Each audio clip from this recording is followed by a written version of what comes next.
पोदार साहेब यांच्या या ठिकाणी सत्कार होत आहे। सर्वांनी त्या ठिकाणी टाळ्या वाजवून त्यांच्या या सत्काराला प्रोत्साहन द्यावं।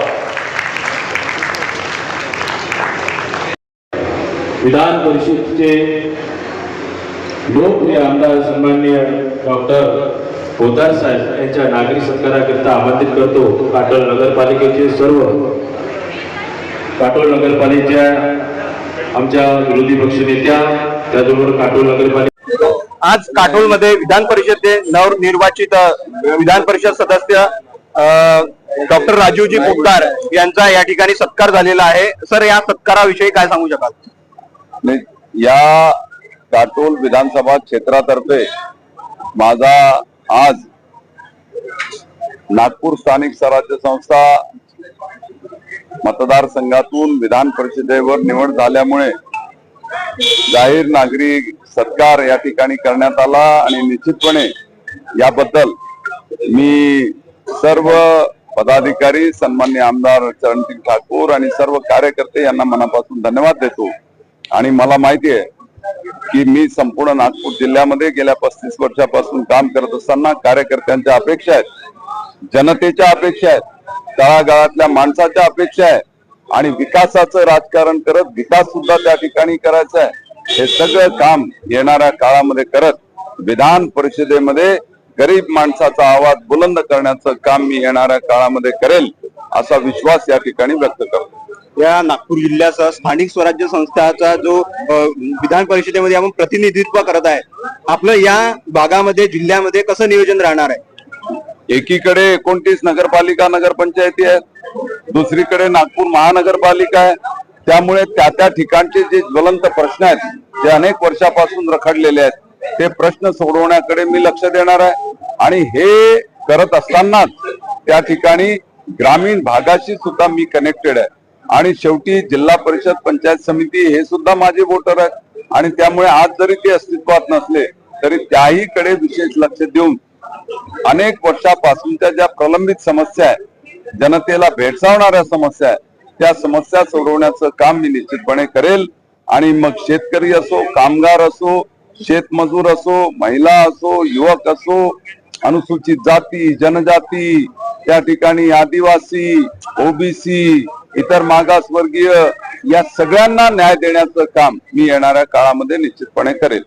महाराष्ट्रामध्ये आपण आतापर्यंत बघत आहेत चिमुकल्यांवर लैंगिक अत्याचार होत आहे। आत्ताचीच घटना ही मुंबईमध्ये पानवठा म्हणून या ठिकाणी 7 वर्षीय चिमुकलीवर अत्याचार झालेला आहे।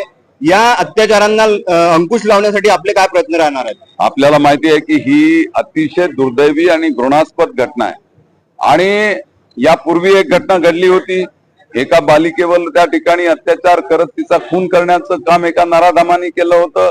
सरकारने फास्ट ट्रॅक कोर्ट मध्ये त्या ठिकाणी केस लावत 2 महिन्याच्या आत कोर्टातून त्या ठिकाणी निकाल घेतला आणि त्या नराधमाला फाशीची शिक्षा झाली आहे।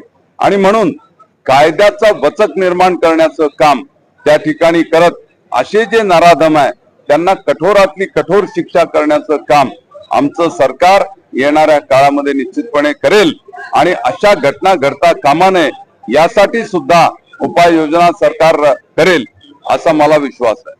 या ग्रामीण भागामध्ये अत्यंत रोजगार जे युवा आहेत, बेरोजगार आहेत, मोठ्या प्रमाणामध्ये या ठिकाणी कामधंद्यांची व्यवस्था नाही, तर यासाठी या क्षेत्रासाठी आपलं काय प्रयत्न राहणार?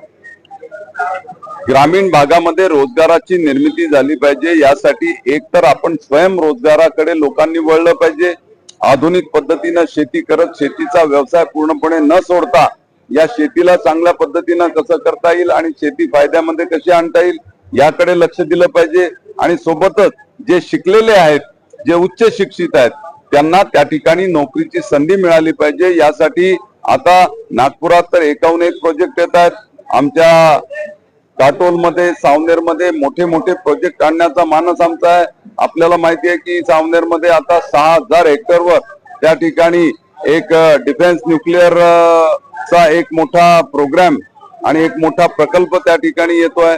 कोल गॅसिफिकेशनचा प्रकल्प येतोय।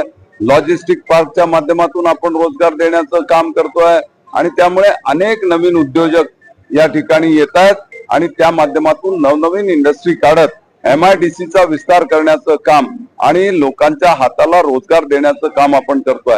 पण या सोबतच युवकांना मी आव्हान करेल की त्या ठिकाणी केवळ नोकरी मागणारे न बनता नोकरी देणारे आपण कसे व्हाल, स्वयंरोजगाराच्या माध्यमातून आपल्या पायावर खंबीरपणे उभं राहत ग्रामीण भागामध्ये कुठे गोट फार्मिंग असेल, कुठे त्या ठिकाणी कुक्कुटपालन असेल, कुठे डेअरीचा व्यवसाय असेल, कुठे त्या ठिकाणी कोल्ड स्टोरेजचा व्यवसाय असेल, कुठे त्या ठिकाणी कृषी उत्पन्न बाजार समितीच्या माध्यमातून काम करायचं असेल, अशा अनेक गोष्टी आहेत की जे त्यांना करता येतील आणि त्या माध्यमातून त्यांना स्वयंरोजगाराची संधी उपलब्ध होईल. आणि शहरी भागामध्ये आपल्याला माहिती आहे की आजकाल सगळ्या इंटरनेटच्या माध्यमातून, कॉम्प्युटरच्या माध्यमातून, AI च्या माध्यमातून नवनवीन रोजगाराच्या संधी उपलब्ध होत आहेत. त्यामध्ये सुद्धा स्वयंरोजगार युवक कसे करतील या दृष्टीने सुद्धा आम्ही प्रयत्न करणार आहोत. धन्यवाद. धन्यवाद. डॉक्टर राजीवजी पोद्दार यांनी सांगितलं आहे की या नागपूर जिल्ह्याचा स्थानिक स्वराज्य संस्थांसाठी जो काही मला या ठिकाणी विकास करता येईल आणि रोजगार असो, शेतकरी असो किंवा युवांना साठी आरोग्याची सेवा असो, या सर्व सेवांसाठी मी कटिबद्ध आहे असं आपल्या विदर्भ दर्पणशी बोलताना त्यांनी व्यक्त केलेलं आहे. विदर्भ दर्पण न्यूज तर्फे रितेश सिंगारे, काटोल.